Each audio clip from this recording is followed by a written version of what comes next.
Je vous demande de prendre avec moi la première page où je vous ai préparé un petit résumé. Vous avez sans doute eu le temps de le lire pour récapituler ce que nous avons partagé la semaine dernière. Je ne reprends pas le tout avec vous, juste 2 ou 3 points sur cette feuille, parce que cette feuille est à vous, on vous la laisse. Ici, j'ai mis les numéros à côté exprès pour que nous puissions nous retrouver. Juste attirer votre attention, le point numéro 5. Puisque donc, ce que nous avions vu la fois passée, c'est comment la main de Dieu intervient dans l'histoire de ce monde pour fléchir l'histoire de ce monde.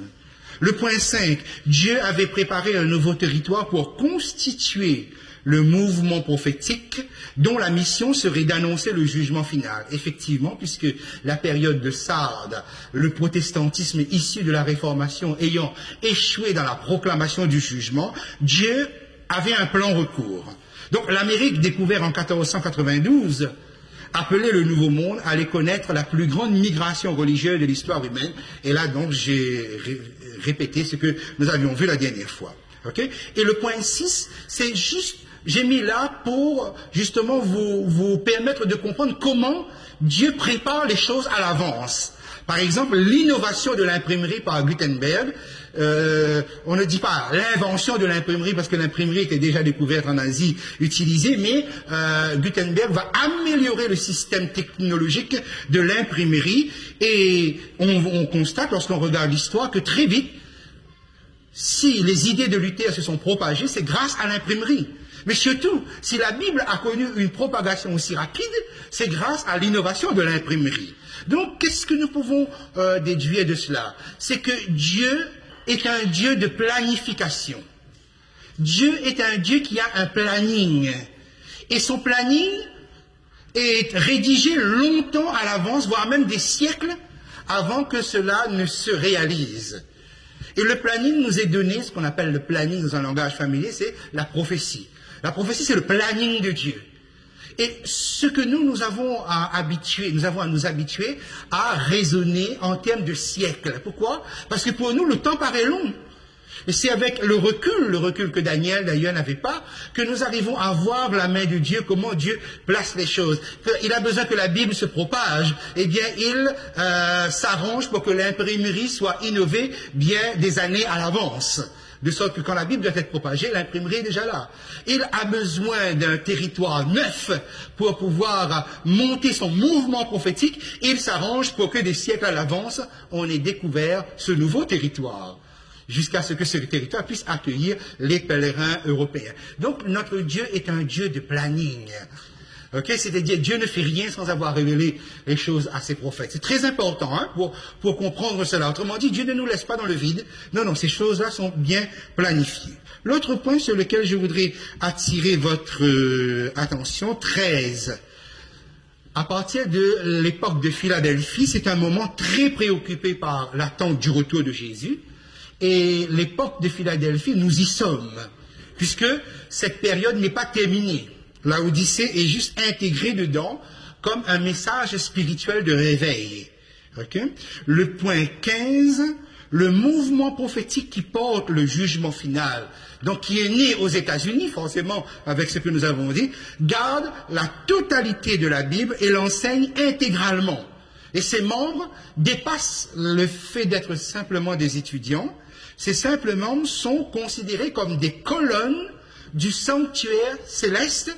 Et que se passe-t-il dans le sanctuaire céleste? C'est là qu'il y a le jugement final. Vous pouvez me rappeler les 3 phases du jugement final qui a commencé au XIXe siècle? C'est dans le résumé, hein, oui? L'instruction du jugement, ensuite, le verdict qui sera donné à quel moment, le verdict final? Au retour de Jésus, et la dernière partie qu'on appelle l'exécution du jugement. Ok. Le point 16, la période de Philadelphie correspond au décèlement des livres prophétiques, comme on a vu dans Daniel 12. Les livres sont scellés jusqu'au temps de la fin. Donc les livres prophétiques sont décellés à partir de l'église ou la période de Philadelphie. Les livres sont décellés. Le point 17, la période de Philadelphie correspond à l'œuvre du scellement des croyants. Scellement qui est en cours. Vous voyez, donc pour cette église, on a à la fois le décèlement des livres et le scellement des croyants. Et Jésus revient, ce sont des élus qui sont sauvés, qui sont scellés, en fait, qui sont sauvés. D'accord?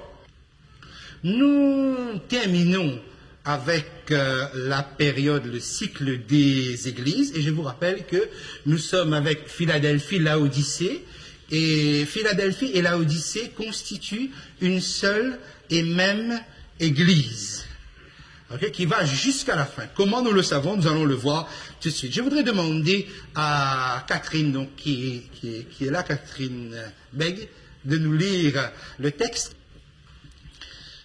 Chapitre 3, à partir du verset 14 jusqu'au verset 21.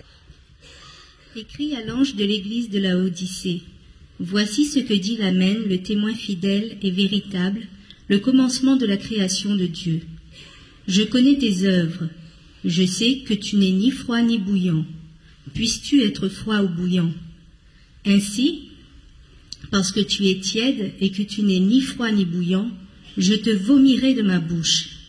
Parce que tu dis, je suis riche, je me suis enrichi et je n'ai besoin de rien, et parce que tu ne sais pas que tu es malheureux, misérable, pauvre, aveugle et nu, je te conseille d'acheter de moi de l'or éprouvé par le feu, afin que tu deviennes riche, et des vêtements blancs, afin que tu sois vêtu, et que la honte de ta nudité ne paraisse pas, et un collier pour oindre tes yeux, afin que tu vois.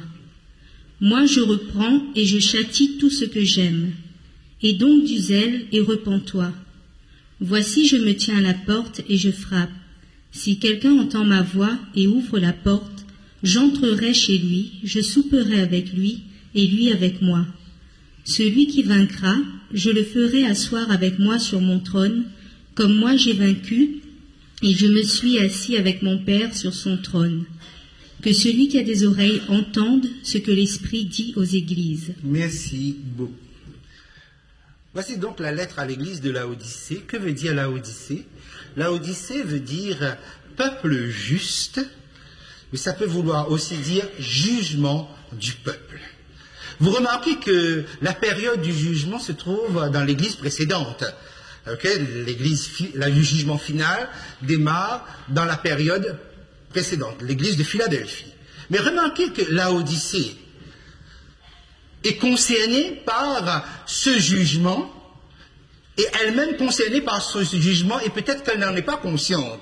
Regardez la signification de son nom. Peuple juste, ou justifié par un jugement, ou bien jugement du peuple, où le peuple est en cours de jugement.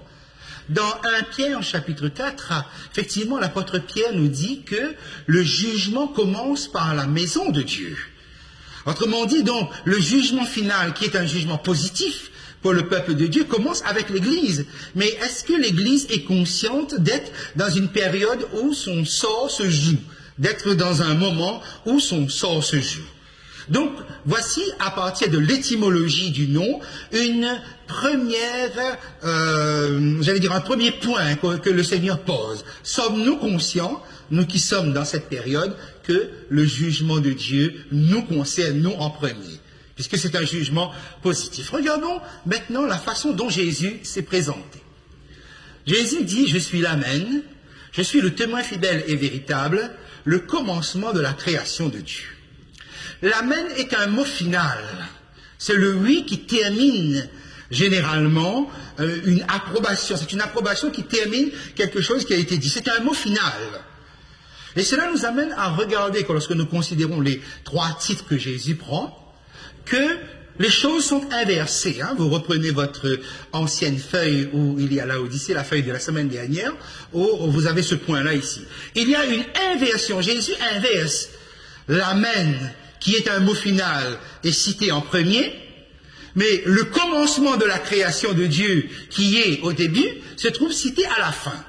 Cette inversion-là n'est pas hasardeuse, c'est-à-dire cette inversion est intentionnelle, d'autant plus que généralement Jésus n'inverse pas. Regardez par exemple, lorsque nous sommes à la fin du chapitre du livre de l'Apocalypse, chapitre 22, verset 13, Jésus dit bien, je suis l'alpha et l'oméga, la première lettre et la dernière lettre de l'alphabet. Je suis le premier et le dernier. Je suis le commencement et la fin. Jésus n'inverse pas les titres généralement. Ici, c'est inversé. Il y a une raison pour cela. Amen, c'est la fin. Le témoin fidèle et véritable, nous avons eu l'occasion de le voir, c'est Jésus, son incarnation qui va jusqu'à sa mort, sa fidélité jusqu'à la mort. Il reste fidèle jusqu'au bout. C'est la mort de Jésus. Et le commencement de la création de Dieu, c'est Genèse 1, verset 1, au commencement, Dieu créa les cieux et la terre. On comprend que le commencement est donc ici une personne. Jésus dit, je suis le commencement. Autrement dit, à travers moi. La chose est inversée et cela nous donne le schéma habituellement. Nous sommes habitués à cela. Nous avons la création qui vient en premier, la mort de Jésus, la rédemption qui est centrale, une vérité centrale, et nous avons la restauration, la fin, qui est en troisième. Hein, nous sommes habitués à cela. Ici, c'est comme si on a inversé. Okay? La restauration est mise en premier, la mort de Jésus reste centrale, mais la création est mise en dernier. Et il y a une raison en cela. L'église de Laodicée est l'église qui est la plus proche de la fin, donc la plus proche de la restauration, mais pas forcément consciente de ce qui est en train de se vivre. Et il y a comme pour tirer une sonnette d'alarme, de prendre conscience qu'on est à la fin. Et Jésus commence par la fin. Mais cette fin-là est extraordinaire. Pourquoi? Parce que, au fond, lorsque vous remettez des choses en place, oui, l'amen, le final, il vient au début, la rédemption reste la rédemption, et la création est mise là-bas. Je suis le commencement de la création. La question est ceci.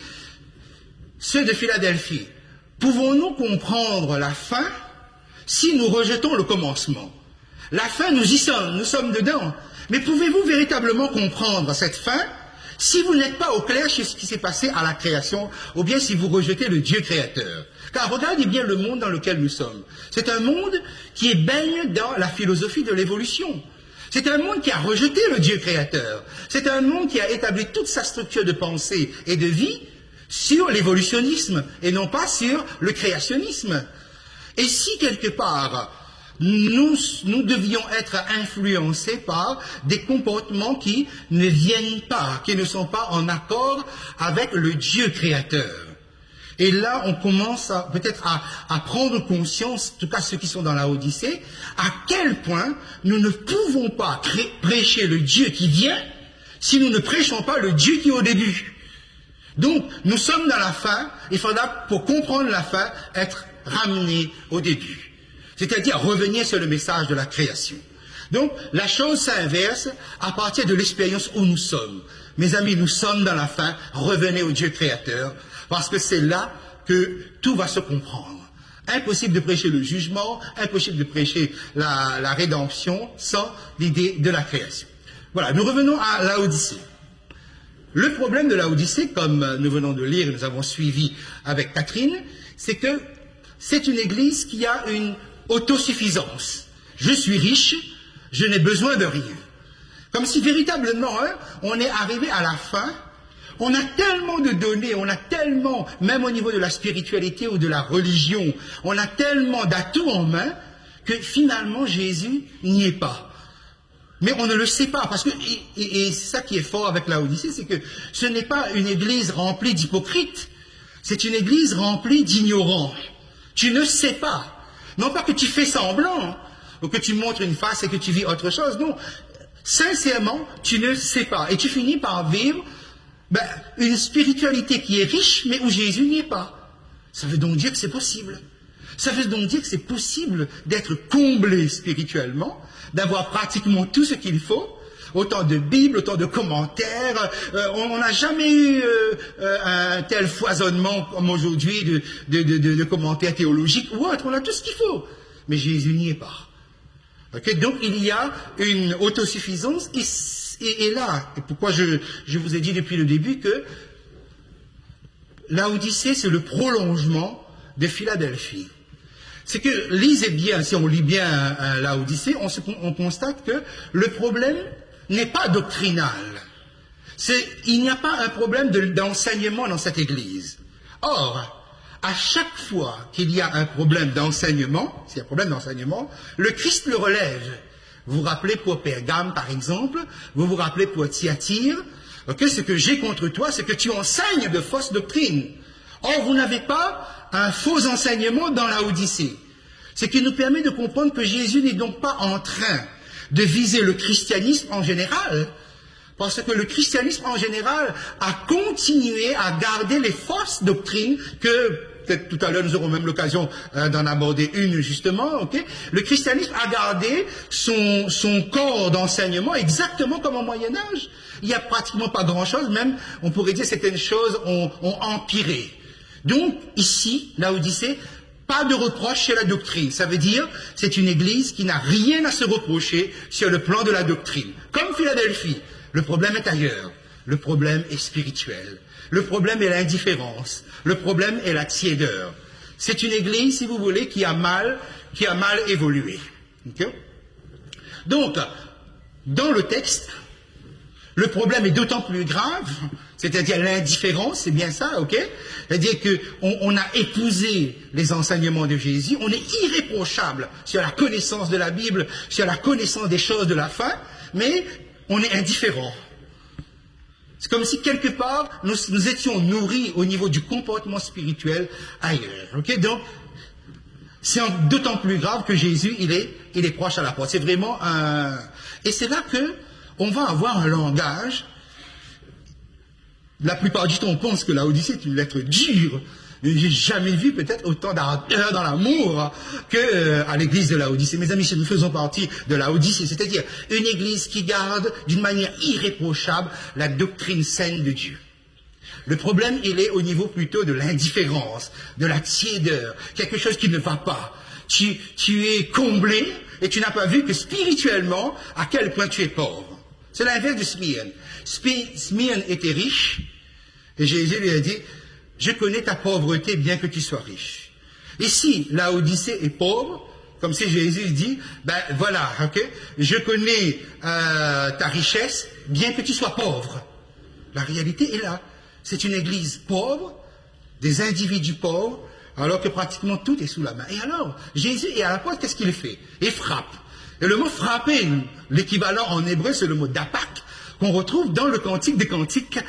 J'ai mis le texte aussi sur votre guide. C'est que vous avez la Sunamite qui dit, voilà, mon bien-aimé est à la porte, et il frappe avec sa voix.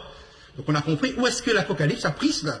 Et le mot frapper, la plupart du temps, j'ai vu combien de tableaux, j'ai pas vu, où on a Jésus à la porte, et on a l'impression que Jésus frappe à peine des petits coups, et alors que l'image qui est là, c'est un Jésus qui frappe, mais qui frappe avec violence contre cette porte. C'est le niveau de son amour, en fait. La violence avec laquelle il frappe. C'est vrai qu'il frappe avec sa voix, parce qu'il est celui qui entend ma voix et ouvre la porte. Okay? Mais c'est quelque chose qui est beaucoup plus violent, qui est à la hauteur de sa passion. Mes amis, si Jésus est à la porte de votre vie, de votre cœur, comme il est à la porte de l'histoire et qu'il va entrer, mes amis, Jésus frappe. Et il frappe très fort. Okay? Parce que son amour est fort. Son amour est passion. Son amour a ce côté, a cette ardeur. C'est vraiment... L'image est très, beaucoup plus émouvant que vous ne le pensez, vous savez. Essayez d'imaginer le roi, le plus grand qu'il y ait, qui a tous ses droits dans votre vie, mais voilà qui est en train de vous supplier d'ouvrir cette porte-là, parce qu'il y aura une autre porte qui sera ouverte. Hein. Nous sommes entre deux portes ici. Philadelphie, j'ai mis devant toi une porte ouverte. Dans le ciel, chapitre 4, il y a une porte ouverte. Dieu, c'est le Dieu de la porte ouverte. Nous sommes des chrétiens de la porte fermée. Vous voyez? Et Jésus frappe. C'est-à-dire, il frappe avec violence parce que c'est urgent. Il faut vite ouvrir. Il faut vite ne pas laisser passer l'instant. Donc, c'est vraiment un message d'amour. L'Odyssée est un message, presque, j'allais dire, dans un langage humain, désespéré du Sauveur qu'on a mis dehors et qui veut entrer dans notre vie. Et on ne s'est pas rendu compte qu'il est dehors. On n'est pas conscient. Tu ne sais pas qu'il est de l'autre côté. Et les deux conclusions de cette lettre, c'est le repas. Si quelqu'un entend ma voix et ouvre la porte, j'entrerai chez lui, je souperai avec lui et lui avec moi. Et le repas dans la Bible, c'est toujours un moment de clôture après un cheminement ensemble. Lorsque Jésus va instituer la Sainte Seine, ça fait partie des derniers instants qu'il vit avec ses disciples avant qu'ils ne se séparent et qu'ils se retrouvent seuls ensuite pour le ministère de la croix. Vous avez par exemple sur le chemin d'Emmaüs, Jésus est en train de marcher avec deux disciples qui ne l'ont pas reconnu. Il marche, et puis à un moment donné, Jésus ne veut pas partir, mais il fait mine de partir. Et les deux disciples disent, écoute, non, ne pars pas, reste avec nous, tu viens de nous parler, on a vibré dans notre cœur, on n'a pas compris ce qui se passe, on voudrait que tu entres. Et Jésus entre, et Jésus partage le repas, et ça met fin à l'aventure. Et vous ne devez pas être surpris que le royaume des cieux, c'est Jésus qui nous l'enseigne dans les évangiles, va commencer par un repas. En réalité, le repas est en train de clôturer, quoi? Quand vous avez cheminé avec quelqu'un, ça se termine comme cela. C'est-à-dire qu'il y a un moment de communion.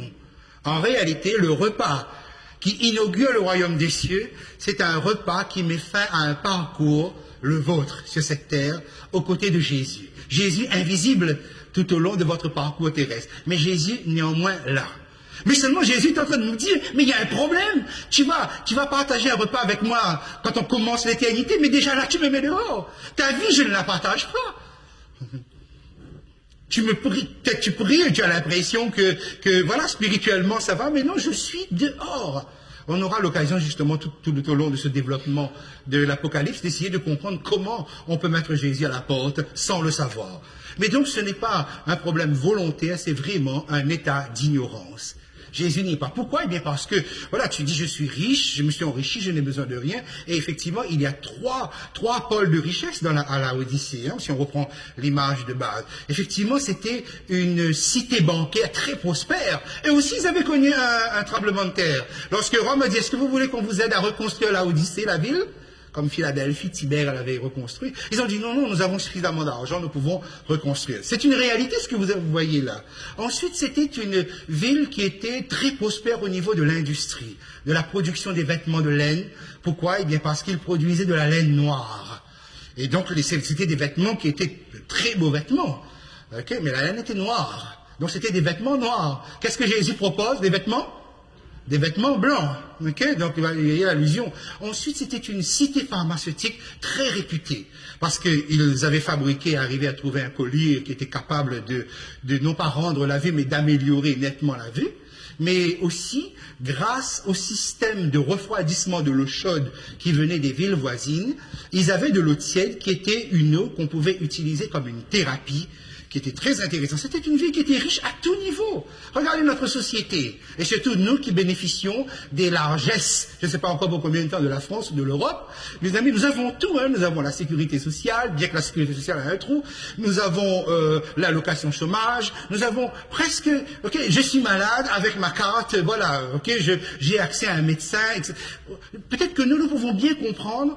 Est-ce que, quelque part, l'ambiance autour de nous ne finit pas par neutraliser notre spiritualité et nous finissons par ne plus avoir qu'une spiritualité illusoire? On croit que, mais finalement, Jésus est à la porte. Parce qu'on est trop comblé, vous voyez? Peut-être pas trop pour longtemps, mais en tout cas, pour le moment, on y est. Okay? Donc, lorsque nous sommes ici, trois remèdes, Jésus propose l'or. J'ai mis dans votre guide de quoi il s'agit, de la foi, hein, Pierre 1, 7. Ensuite, le vêtement blanc, de la justice de Jésus-Christ. Et le collier, à partir de Éphésiens 1, nous pouvons comprendre qu'il s'agit d'une action du Saint-Esprit pour que nous voyions clair, que nous ayons une meilleure vision, une meilleure compréhension sur notre état. Okay? Donc, il s'agit bien d'une action du Saint-Esprit. Okay? Donc la foi, la justice de Christ et le Saint-Esprit. Okay? Et verset 19, la passion du Seigneur. Moi je reprends et je châtie qui? Oui, Jésus ne nous traite pas de rebelles, il ne nous traite pas de tête dure, il ne nous traite pas de tous les noms d'oiseaux qu'on aurait pu peut-être attendre de sa part. Non, je vous aime. Donc moi je reprends et je châtie. Reprendre, c'est cela, ok? Et châtier, c'est corriger. Reprendre, c'est vraiment nous recadrer quelque part. Et Jésus, c'est toute l'action de Jésus à la porte, c'est d'essayer qu'on ouvre cette porte-là finalement.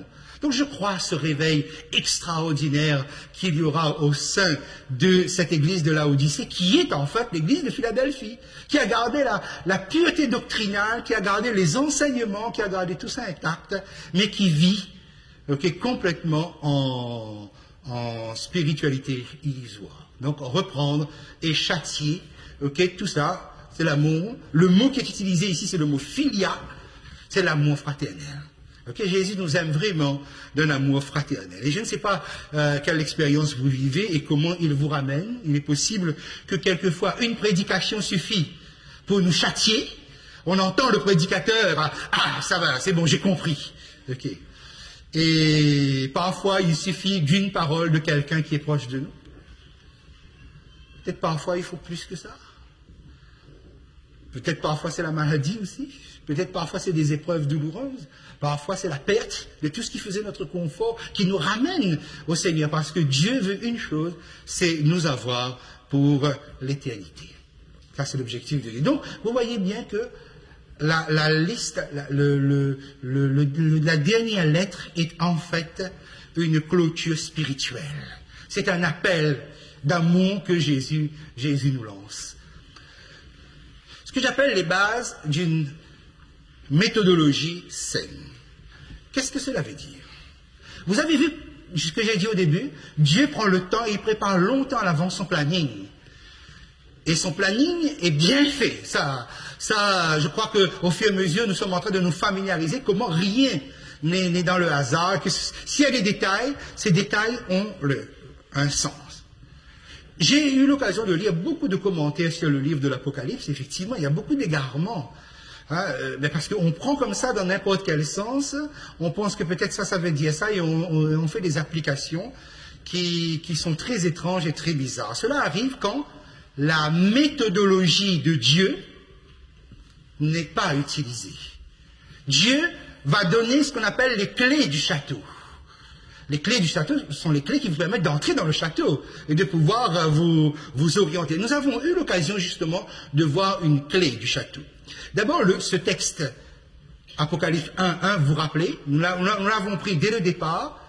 Jésus a fait connaître, dans le sens, Jésus l'a signifié, littéralement.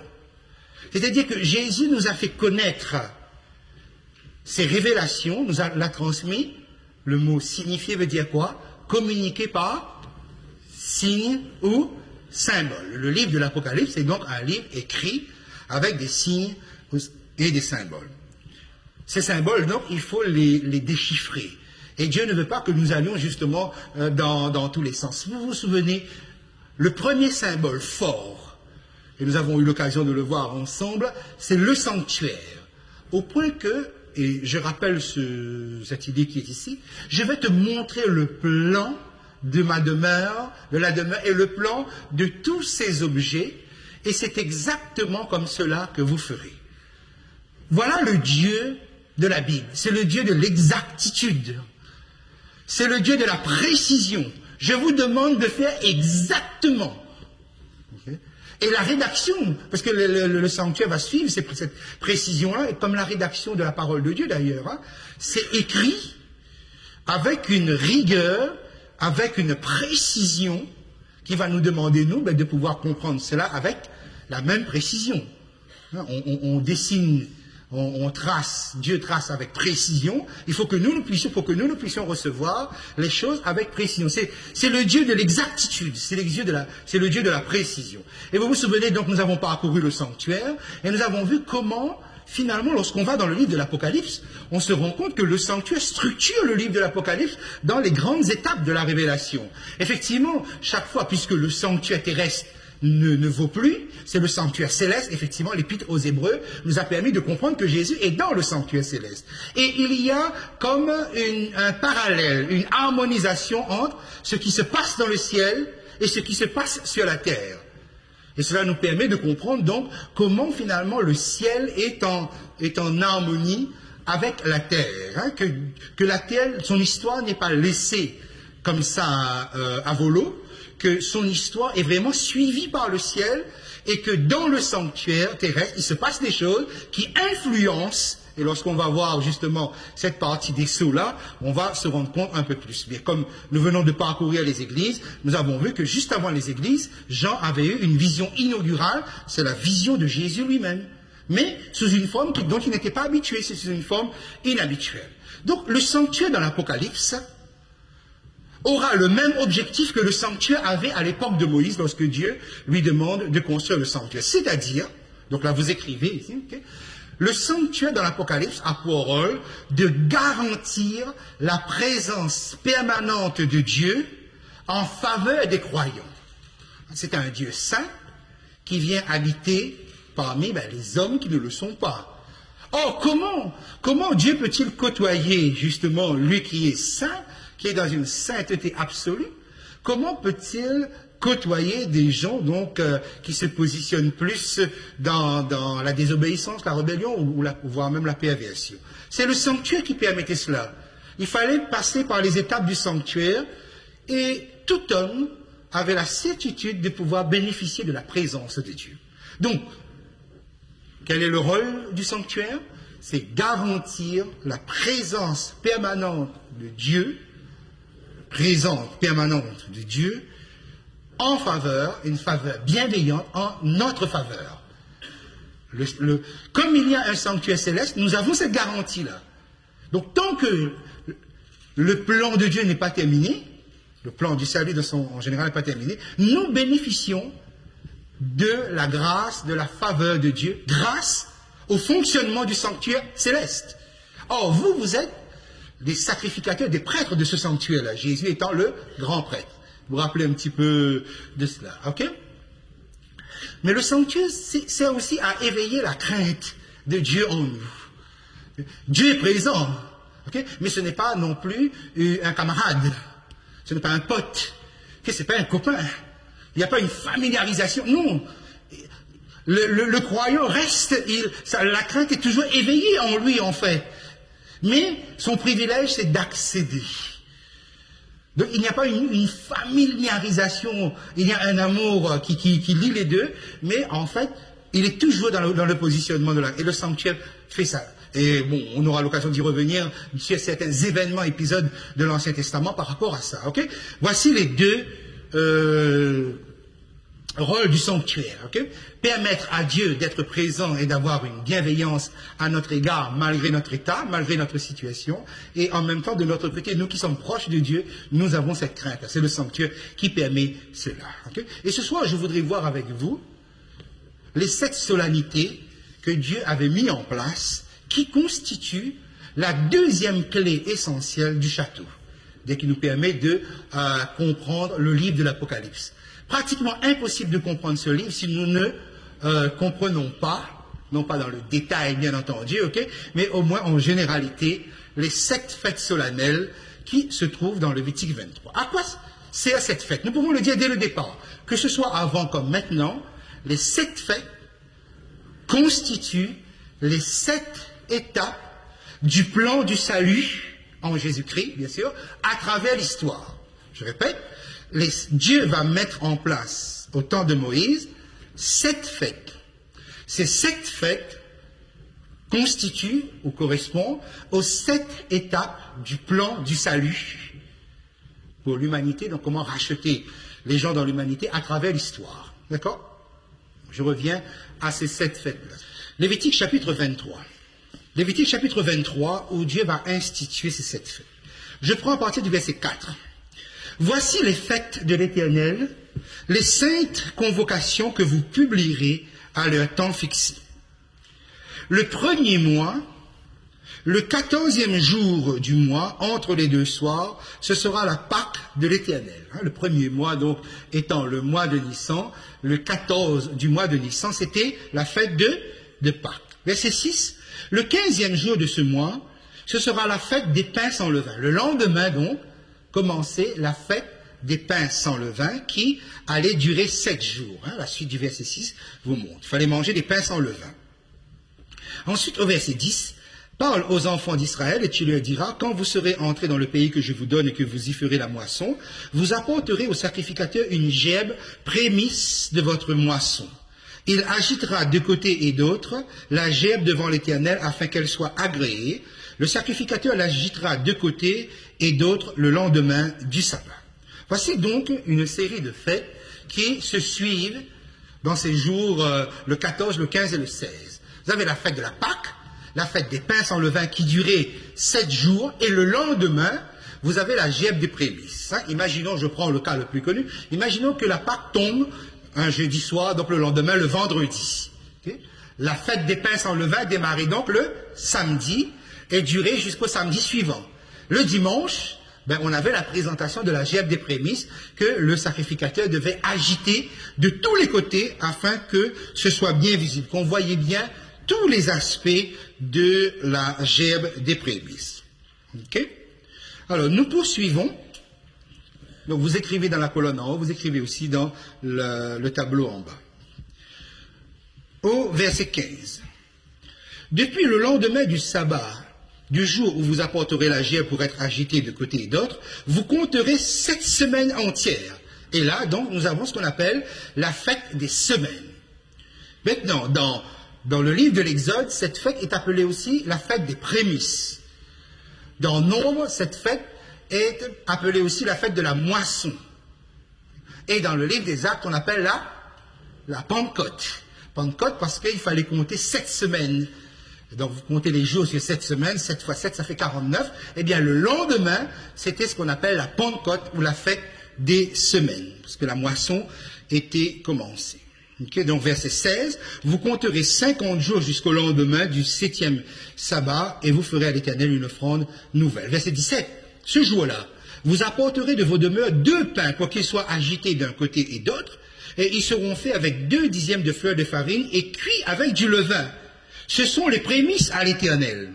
Donc vous remarquez que le 16 du mois de Nissan, il y avait une gerbe de prémices qui était présentée à Dieu. Mais la fête des semaines, la fête de la Pentecôte, il y avait aussi une moisson et on présentait à Dieu des prémices. C'était la fête des prémices. On a 2 fois prémices. Mais quelle différence entre la Pâque et la Pentecôte? À la Pâque, c'était les pains sans levain, tandis qu'à la Pentecôte, on présentait 2 pains avec levain. Ensuite, on passe au 7e mois. Le verset 24. Parle aux enfants d'Israël et dit, le 7e mois, le 1er jour du mois, vous aurez un jour de repos, publié au son des trompettes et une sainte convocation. Nous avons donc ici le 1er jour du mois de Tishri. Ce mois sera appelé le mois de Tishri, donc la fête des trompettes. Ensuite, le verset 27.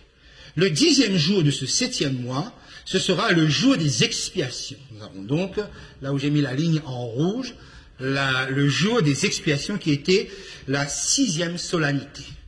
Et enfin, le verset 34 parle aux enfants d'Israël et dit, le 15e jour de ce 7e mois, ce sera la fête des tabernacles ou des temples en l'honneur de l'Éternel pendant 7 jours. Voilà, vous avez ici donc la fête des tentes ou la fête des tabernacles.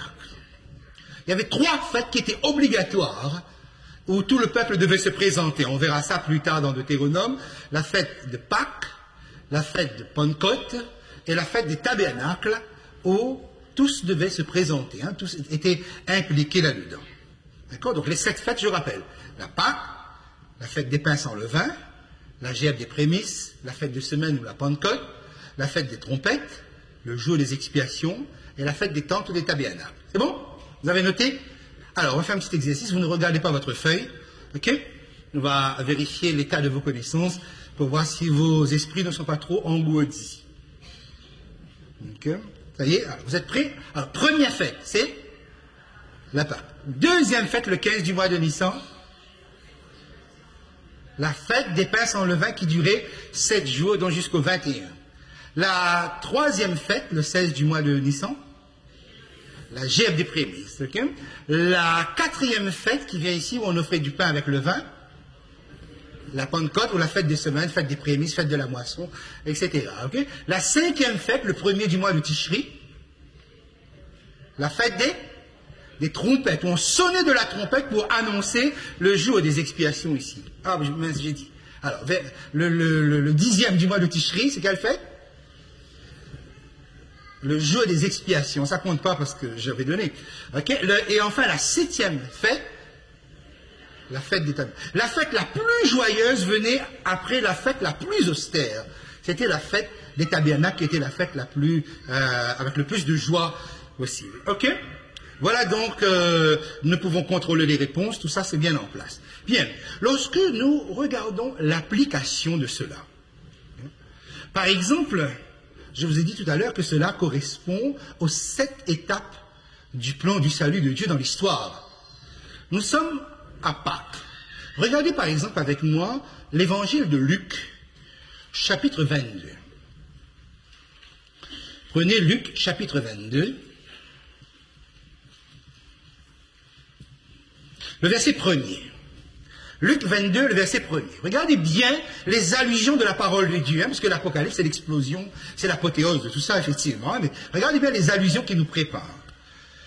La fête des pains sans levain. Vous voyez la fête des pains sans levain. Appelée comment? La Pâque. Vous voyez, c'est que les noms pouvaient être intervertis.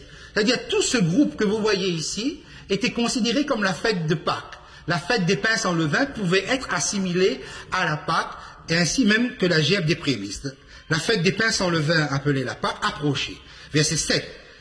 Le jour des pains sans levain où l'on devait immoler la Pâque arriva. Vous voyez, donc les jours ou la période des pains sans levain où on devait immoler la Pâque, le 14, arriva. Il y a donc, les noms pouvaient être utilisés sur l'une ou sur l'autre. Nous sommes dans la période, en tout cas pour la fête des pains sans levain et la Pâque. Regardons bien maintenant comment on applique. Je vous amène un moment dans 1 Corinthiens. Prenez votre Bible. 1 Corinthiens chapitre 5.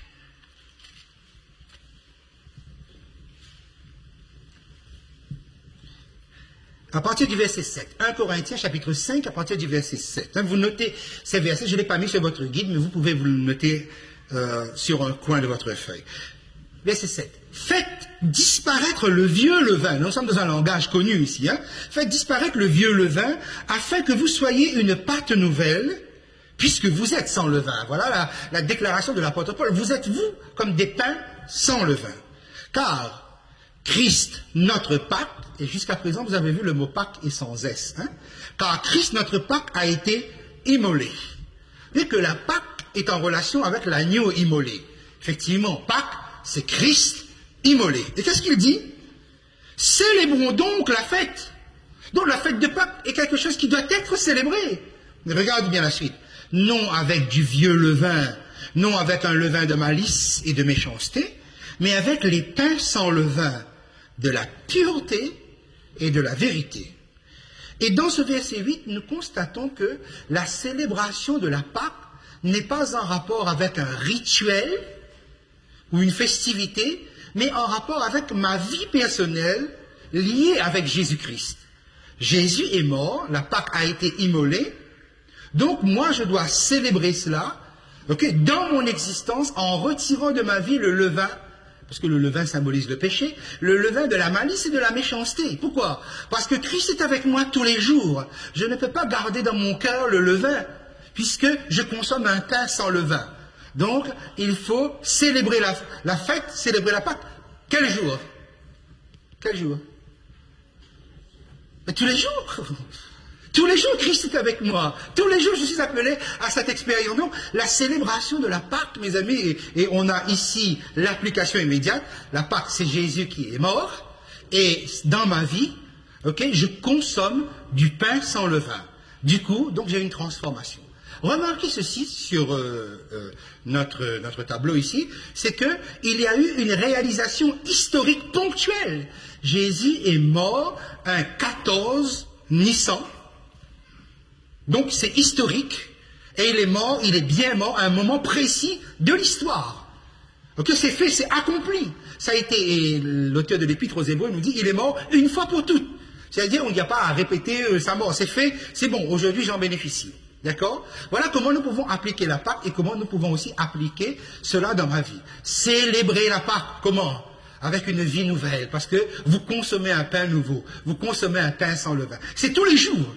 Quelquefois, il m'arrive de parler avec un chrétien d'une autre dénomination que moi, On parle du sabbat. Il me dit, ah, sabbat. Le sabbat, c'est tous les jours, sabbat. Mais il ne me dit pas que la Pâque, c'est tous les jours. Ok? Parce que c'est plus difficile, ok, de pratiquer la Pâque tous les jours, de remettre sa vie en question, hein, et de renoncer à ce qui peut entraver. Et nous, notre instinct nous pousserait à continuer à vivre comme nous sommes. Ok? Et voyez la célébration de la Pâque où cela se situe. Alors, je vous amène maintenant à considérer un instant avec moi l'interprétation et l'application, puisqu'on a bien vu avec la Pâque et la fête des pains sans levain, ça s'est passé historiquement, et ça s'applique dans ma vie personnelle. D'accord?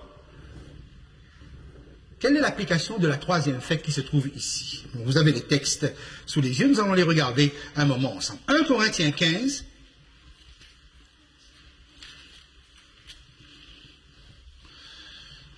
1 Corinthiens 15. C'est quoi cette gerbes des prémices? Et le mot agité que vous avez dans le texte de Lévitique 23, c'est le mot tournoyer. C'est-à-dire que le sacrificateur, le souverain sacrificateur, il le tournoyer pour que tout le monde voit bien tous les côtés de la gerbe des prémices. Alors, c'est quoi cette gerbe-là? Je prends à partir du verset 20. Mais maintenant, Christ est ressuscité des morts. Il est les prémices de ceux qui sont morts. N'oubliez pas, nous sommes dans la Pâque. Car puisque la mort est venue par un homme, c'est aussi par un homme qu'est venue la résurrection des morts. Et comme tous meurent en Adam, de même, tous revivront en Christ, mais chacun en son rang. Christ comme prémisse, puis ceux qui appartiennent à Christ lors de son avènement. Donc Jésus est mort et ressuscité, sa résurrection fait de lui la gerbe des prémices. Les autres vont venir lorsque Jésus reviendra. Okay. Alors, je remonte un petit peu dans le même chapitre, verset 4.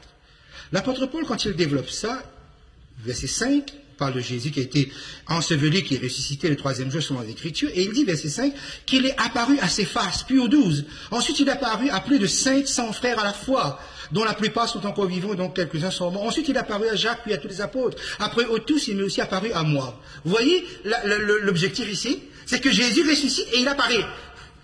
Pourquoi il apparaît comme ça à autant de monde? C'est parce qu'on est en train de tournoyer la gerbe des prémices, afin que tout le monde voit que c'est bien le même Jésus qu'on a connu.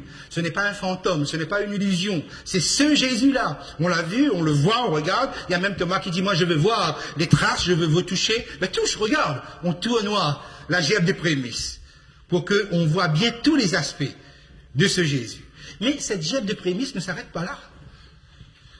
L'autre texte, Matthieu chapitre 27, quelque chose s'est passé. Matthieu 27, le verset 52-53. Matthieu 27. Jésus est sur la croix et Jésus va mourir. Verset 50, effectivement, il pousse un grand cri, il meurt. Le verset 52. Qu'est-ce qui se passe?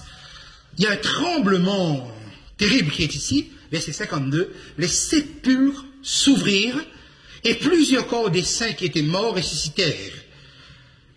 Mais ils ne sortent pas des tombeaux. Étant sortis des sépulcres après la résurrection de Jésus, ils entrèrent dans la ville sainte et apparurent à un grand nombre de personnes. Tout cela aurait pu rester secret, caché. Bon, ben voilà, il y en a qui ressuscitent. De quelle résurrection ils ressuscitent? Mes amis, alors par la suite, on le verra dans le livre de l'Apocalypse, parce qu'on retrouve ce groupe. Ils ressuscitent pour la vie éternelle. Donc, il ressuscite avec une perfection. Remarquez bien, à quel moment il ressuscite? Quand Jésus meurt. Mais il ne quitte pas le tombeau, il reste là. Ils vont quitter lorsque Jésus lui-même sera ressuscité. Et vous pouvez imaginer ce qu'ils sont. Ces gens-là, mais qu'est-ce qu'ils ont fait alors entre le vendredi soir, le samedi jusqu'au dimanche matin? Nous ne savons pas, la Bible ne nous le dit pas. Mais il y a quelque chose, c'est que comme ils sont parfaits, ils peuvent recevoir les indications, les recommandations de l'Esprit de Dieu très facilement. Or, ils sont restés, ils ont attendu. Ils ont attendu quoi? Ils ont attendu que Jésus ressuscite. C'est extraordinaire. Que quand Jésus est ressuscité, il n'était pas seul. Quand Jésus a ouvert les yeux, a vaincu la mort, quand il s'est mis debout, il est accueilli par des personnes, d'autres qui sont ressuscitées, juste avant lui, qui sont là, qui l'attendent dans ce moment de triomphe. Mes amis, je n'ose pas imaginer ce qui s'est passé dans le ciel, parce que déjà le ciel s'est réjoui quand Jésus meurt de cette mort parfaite. Mais qu'est-ce qui s'est passé quand Jésus a ouvert les yeux? Vous voyez, le plan de Dieu, Jésus n'était pas seul. Il ouvre les yeux, il est vainqueur de la mort, et il y a là des gens qui sont ressuscités avec lui. et qui attendent. Et qu'est-ce qu'ils attendent? Jésus sort, ils sortent aussi et ils vont partout. Qu'est-ce qui se passe? Ils vont à la rencontre des vivants. Pourquoi? Vous êtes en train de voir, les prémices sont aussi ceux-là qui sont ressuscités. Là, et on est en train de tournoyer la GF des prémices, afin que tout le monde voit, okay, et il y a une attestation. Oui, c'est bien, oui, je l'ai connu. Ben oui, on a assisté à son enterrement, à ses funérailles, ben il est là. Dans un état parfait, parce que ces gens sont allés à la rencontre de personnes vivantes. Vous voyez, on constate de tous les côtés, oui, il y a bien une attestation, c'est la GF des prémices. Et le texte suivant se comprend, Éphésiens 4, verset 8-9. Éphésiens 4, verset 8-9. Nous avons là une indication importante. Chapitre 4, Éphésiens, verset 8. C'est pourquoi il est dit, étant monté en haut, il a amené des captifs. On parle de Jésus qui, à son ascension, il a emmené des captifs et il a fait des dons aux hommes. Éliminé un instant, il a emmené les captifs. Étant monté en haut, donc on comprend ça, hein, il est monté, il reçoit le Saint-Esprit, il envoie le Saint-Esprit sur la terre et l'Église est dotée de dons. Okay. Il a fait des dons aux hommes. Mais il a emmené des captifs. Mais qui est le captif? Qui sont ces captifs? Ben, le verset 9 nous donne l'indication. Or, que signifie il est monté? Sinon qu'il est aussi descendu dans les régions inférieures de la terre. Là, les captifs, ce sont ceux qui sont ressuscités et qui sont là. Et donc, quand Jésus est monté, et là, les actes des apôtres ne nous le disent pas, mais c'est par l'apôtre Paul qu'on le comprend, qu'en fait, Jésus a amené avec lui des prémices. Des gens qui sont passés sur cette terre, qui ont vécu sur cette terre, qui ont vaincu sur cette terre, et qui sont ressuscités pour la vie éternelle. Ils sont montés avec Jésus. Et nous les retrouvons dans le livre de l'Apocalypse. La GF des prémices correspond donc à la résurrection. Et ils sont là-haut comme la garantie que Jésus reviendra et il y aura une résurrection. Parce qu'ils sont là-haut. Ils sont déjà là. Ils représentent tous ceux qui vont passer par la mort et qui connaîtront cette résurrection pour la vie éternelle. Parce que ce sont des personnes qui ne sont pas ressuscitées de la résurrection de Lazare. Lazare est ressuscité avec un corps comme avant, c'est-à-dire avec la maladie en moins, mais un corps qui va de nouveau vieillir et mourir. Mais ceux-là, non. Ils ont ressuscité avec un corps éternel, avec un corps de gloire. Ils sont montés là-haut et ils représentent les vivants qui passeront par la mort. Ainsi, Dieu donc donne cette garantie extraordinaire. Voilà la GF des prémices. Vous avez bien vu comment le plan de Dieu est bien fait et comment, et c'est intéressant, regardez. À l'heure où on immolait l'agneau pascal, le 14 Nissan, dans le temple, Jésus sur la croix meurt à la même heure, 15 heures de l'après-midi, entre les deux soirs. Okay? Ensuite, au moment où le souverain sacrificateur, le dimanche matin, présente la GF des prémices et le secoue aux yeux des humains, Jésus ressuscite. En fait, les hommes ne savaient même pas que le plan de Dieu était en train de s'accomplir. Ils étaient encore dans les rites, ils étaient encore dans les types. Dieu était déjà dans l'antitype. Vous voyez comment on peut être complètement décalé? Alors donc, avec un Dieu aussi précis, la suite, ce sera identique. Vous voyez, regardez bien. Le jour de la Pentecôte, le jour où Israël fêtait la fête des semaines avec présentation des 2 pains, mais les 2 pains étaient avec le vin. C'était la fête de la moisson. La moisson donc commençait. Effectivement, regardez les apôtres. Ils ont prêché 3000, 4000, 5000. C'est la moisson. D'accord? Les prémices. C'est notre prémisse. Les prémices de la GF des prémices, ce sont des gens qui ressuscitent. Ce sont les prémices, mais parfaits. Avec un corps parfait. Les prémices qui sont ici, à la Pentecôte, ce sont des gens qui sont restaurés, non pas dans le corps physique, mais dans le corps spirituellement. On va pas dire corps spirituel, ça vous induit en erreur. Mais qui ressuscitent spirituellement, qui font cette expérience spirituelle. Ok, ce sont les prémices. Pourquoi 2 pains avec le vin? Alors que ici, c'était des pains sans le vin. Parce que le pain sans le vin représente Jésus. Jésus qui accomplit sa mission. Mais à partir de la Pentecôte, des hommes vont devoir poursuivre la mission de Jésus. Mais eux, est-ce qu'ils sont sans péché, eux? C'est-à-dire eux, vous, est-ce que vous êtes sans péché? Allez, moi aussi. Est-ce que nous sommes sans péché? Donc nous sommes des pains avec le vin. Vous voyez bien que le rôle du Saint-Esprit, ce n'est pas de retirer le levain en nous, mais c'est de nous affranchir de la loi du péché. Okay? Nous sommes pécheurs, nous le resterons, nous serons toujours des pains avec le vin, mais que Dieu peut utiliser grâce à l'expérience que nous vivons avec Jésus. Vous voyez comment tout ça est bien symbolisé dans le temple de Dieu, okay? Et dans son plan. Et cela me permet donc très rapidement de mettre devant vous le livre de l'Apocalypse, maintenant comment ça s'applique. Puisque si le plan, les 7 fêtes sont les 7 étapes du plan du salut, okay? Vous aurez, avec la fête de la Pâque, fête des pains sans levain et gève de prémices, ce qui correspond aux 7 églises, qui est la période des 7 églises. La Pentecôte correspond aux 7 sceaux. Ensuite, la fête des trompettes va correspondre à la partie de la révélation de l'Apocalypse des 7 trompettes. Ensuite, le jour des expiations va correspondre, dans le livre de l'Apocalypse, à la section du jugement. Parce qu'effectivement, le jour des expiations, c'était un jour de jugement. Et toute la partie centrale du livre de l'Apocalypse, la tige centrale d'ailleurs aussi du chandelier, vous voyez, le grand conflit, se situe autour du jugement. Et la fête des tabernacles correspond à cette partie du millénium, les 1000 ans dans l'Apocalypse.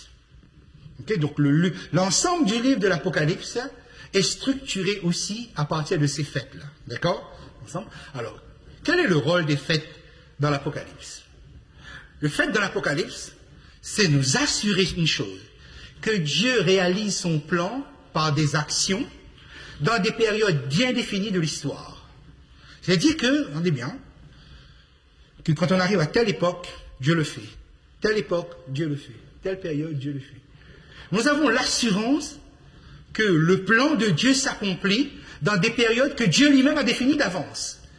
Donc ça se fera. Peut-être moi je trouve que ça traîne, c'est long, hein, ça tarde. Là je reprends le comportement qui se trouve dans les paraboles. Mais voilà, j'ai cette assurance-là que Dieu réalise. 14 Nissan, telle époque, c'est précis. Ça va se faire. Et Dieu le fait. Okay? Donc ça veut dire que jusqu'au bout, Dieu accomplira son plan. Okay?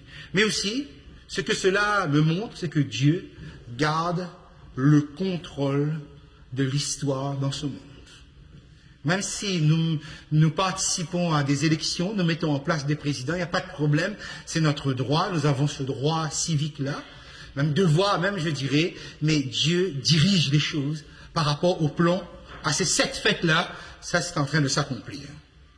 D'accord? Et permettez-moi donc de terminer en vous rappelant le sanctuaire.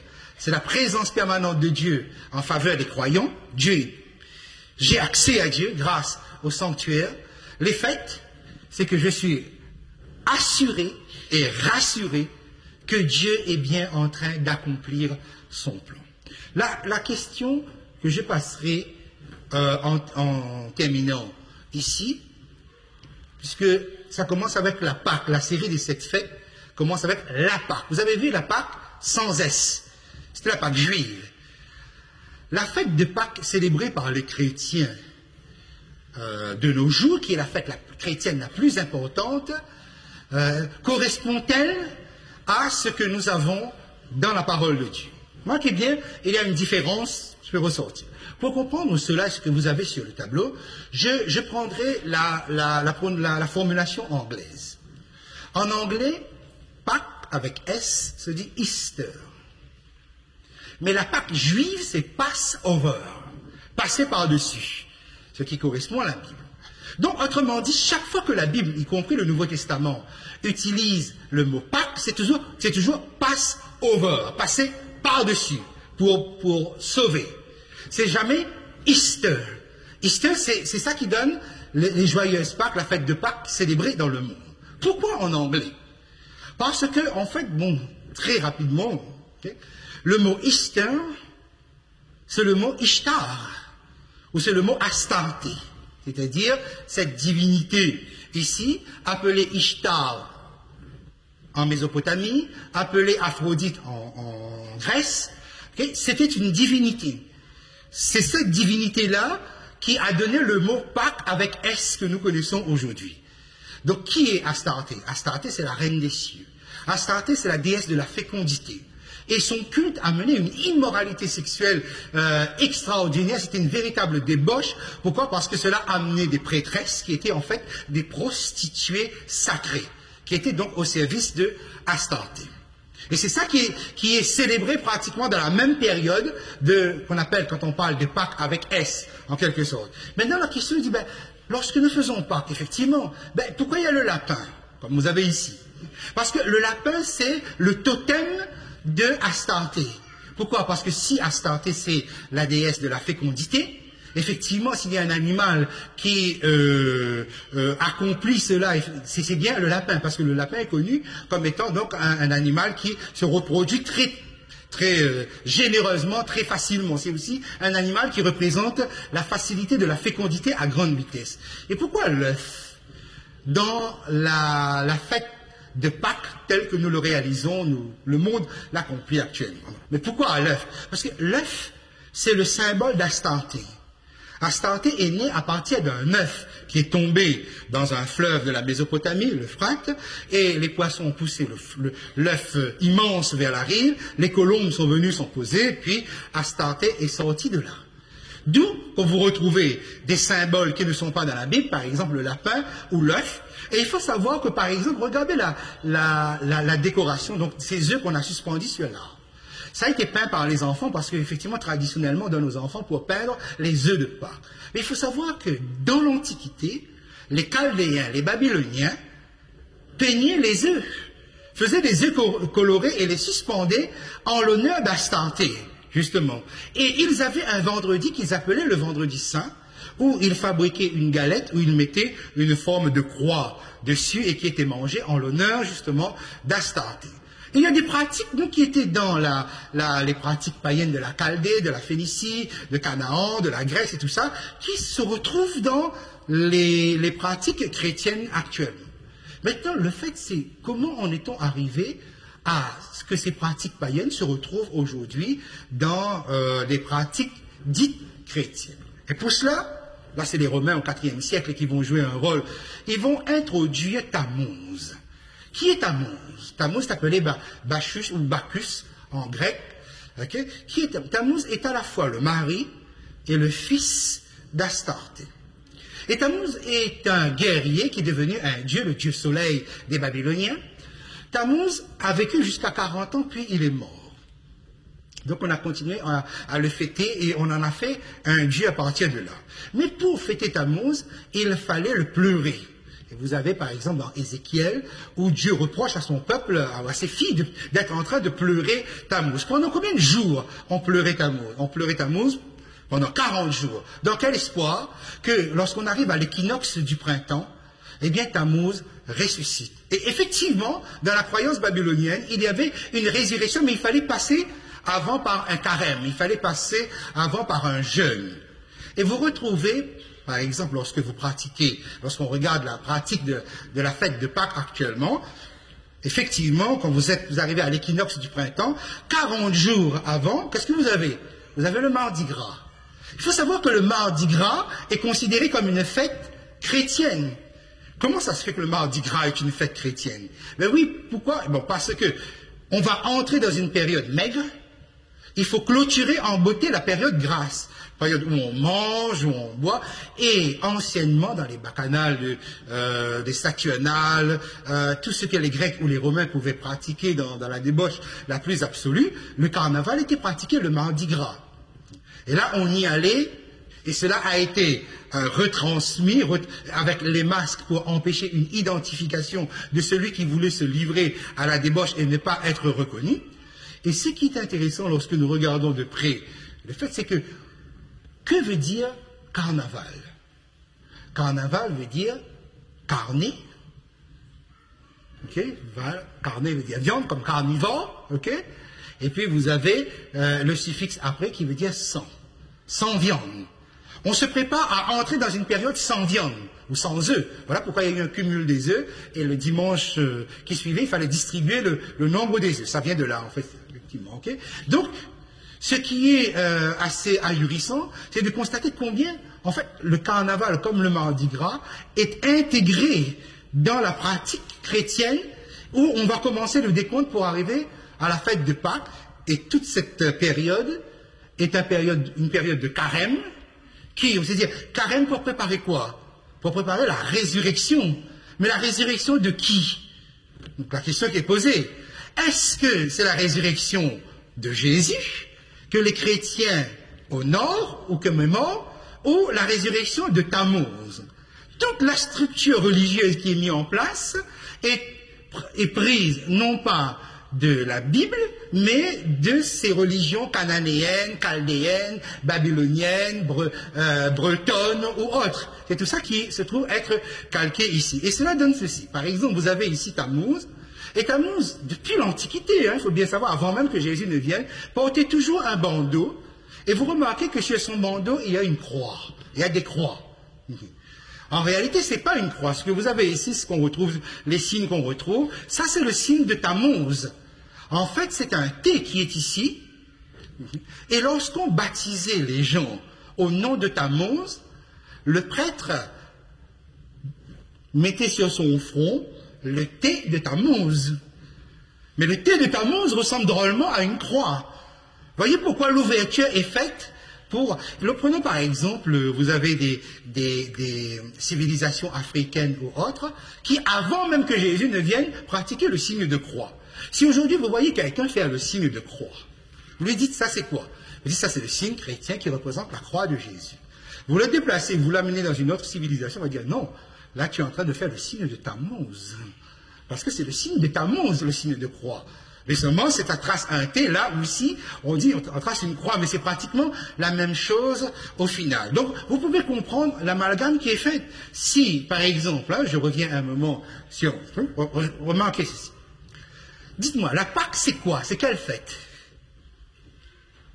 La mort de Jésus. Nous sommes tous d'accord? Bien d'accord? La Pâque sans S.